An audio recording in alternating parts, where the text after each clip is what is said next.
You don't belong here! That's what the security guard told a man in work boots outside a luxury car auction in Newport Beach, California. Standing at the entrance of one of the most exclusive automotive events on the West Coast, Carter looked like he'd just stepped off a job site. Worn flannel shirt, faded jeans, steel-toed boots still carrying dust from somewhere else entirely. Around him, guests arrived in tailored suits and cocktail dresses. Valets parking Porsches and Mercedes along the curved driveway. Russell, the guard at the door, crossed his arms and looked Carter up and down. Sir, this is a private event. I'm gonna need you to step aside right now. Standing quietly beside Carter was Diane, simply dressed, calm, drawing no attention from anyone.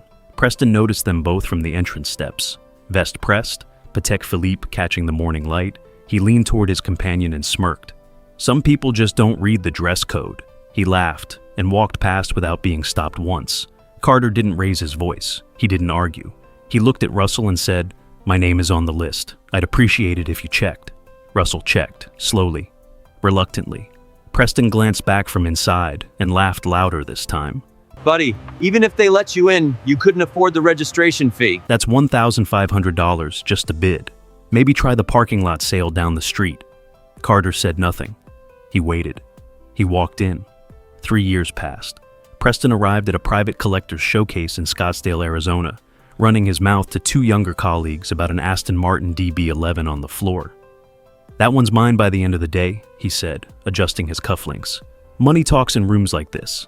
He hadn't changed at all. He stopped mid-sentence. At the front of the room, the auctioneer Gary tapped the microphone. "Before we begin, I want to confirm. Is Mr. Carter present? We hold the floor for our lead consignor." Carter raised a hand from across the room. Same calm, same steady eyes. Diane stood beside him, portfolio in hand. Gary nodded. "Wonderful. Mr. Carter's collection represents 14 vehicles on today's floor, with a combined reserve value of $2.3 million. We are honored to have him here." Preston's glass stopped halfway to his mouth. Diane stepped forward and introduced herself. Not as an assistant, not as a +1, but as co-founder and legal counsel of the firm that organized both this event and the one in Newport Beach 3 years ago. Preston looked at Carter. Carter looked back. No anger, no satisfaction, just the quiet confidence of a man who had never needed to prove anything to anyone. The boots were still the same. The room was his.